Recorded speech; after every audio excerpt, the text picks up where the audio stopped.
सत श्री अकाल। यदि आपको रीजनिंग के प्रश्नों से बोरियत महसूस हो रही है, यदि आपको रीजनिंग पढ़ना उपऊ लग रहा है, यदि आपको रीजनिंग हल करते करते आप बहुत समय लग जाता है और आपके कॉम्पिटिटिव एग्जाम में आपको प्रश्न छूट जाते हैं, कहीं ना कहीं आपके लिए रीजनिंग एक समस्या बन चुका है, तो घबराएं मत।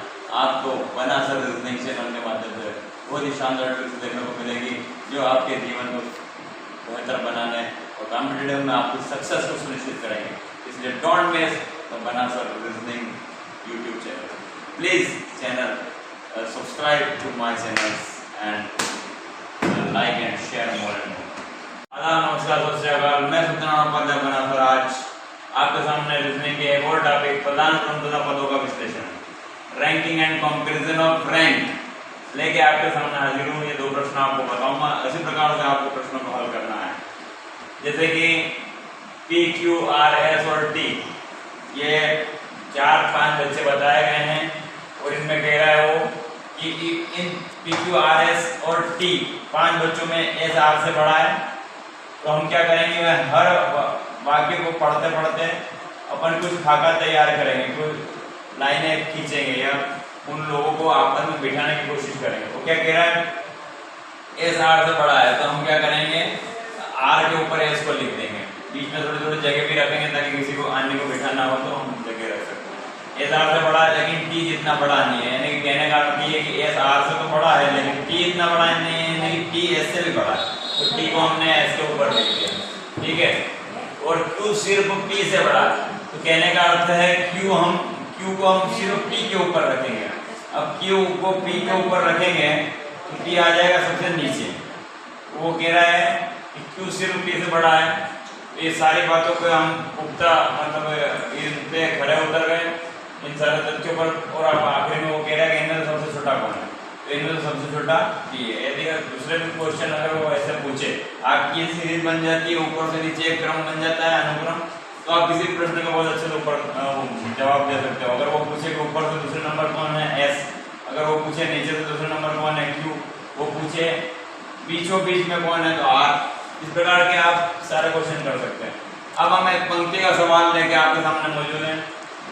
वह कह रहा है कि उत्तर दिशा की ओर मुख करके ABCDEF एक पंक्ति में बैठे हैं। तो पंक्ति ऐसे होती है, बाएं से दाएं हम ABCDEF क्रम से नहीं बिठा सकते हैं, वो जैसे जैसे कहता जाएगा वैसे वैसे हमें बिठाना होगा।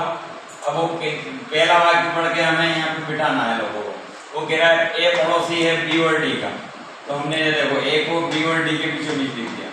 अब हमने एक अंदाज स्वरूप बिठाया है, अगर हम यहाँ DAB अगर यहाँ भी लिख देते तो जो है वो भी सही होता, लेकिन फिर वो दूसरे वाक्य पे खड़ा नहीं होता था। इसलिए अब हमने ये कर दिया कि A पड़ोसी है D और B का, तो हमने ये बिठा दिया।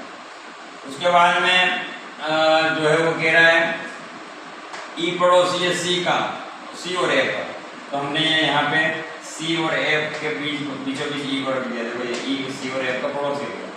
अब वो कह रहा है कि जो है D पड़ोसी है C का, देखो D C का पड़ोसी हो गया। अब मैं आपको एक चीज बता दूं कि अगर वो कह रहा है कि A पड़ोसी है D और B का, अगर हम B को यहाँ रख देते तो D को यहाँ रख देते, उस कंडीशन में भी A B और D का पड़ोसी हो जाता उस कंडीशन में भी, लेकिन उस कंडीशन में फिर C जो है D का पड़ोसी नहीं होता, वो B का ही पड़ोसी होता है। इस कारण से वो अन्य चीजों पे खड़ा नहीं होता, इसलिए हमारे ये जो बिठाया हमने वो बहुत बढ़िया बिठाया है। अब वो कह रहा है कि इनमें से जब E और E के मध्य में, A और E के जस्ट मध्य में कौन है, तो A और E इनके मध्य दो लोग बैठे हुए C और D, जो ऑप्शन आएगा वो C और D वाला जो ऑप्शन है वो सही करना पड़ेगा। तो ये आप जब आंसर देखें तो आंसर में आप ये देखें कि हल कैसे किया हुआ है उसको, मतलब ये लोगों को बिठाने का क्रम हमारा सही है या नहीं। अगर ये हम सही बिठा रहे हैं तो कोई भी प्रश्न पूछ लेगा तो हम उसका उत्तर दे सकते हैं। इसी प्रकार के आप पंक्ति वाले और पदानुक्रम वाले सवालों की और प्रैक्टिस करें। प्रैक्टिस मेक्स परफेक्ट, करते हो तरीका से द्रवति हो सुजान, बस भी आवाज जाती, स्किल पर हो इंसान। मिलते हैं किसी अन्य वीडियो के साथ में और शानदार ट्रिक्स के साथ। तब तक जय हिंद, जय Bharat. Subscribe more and more.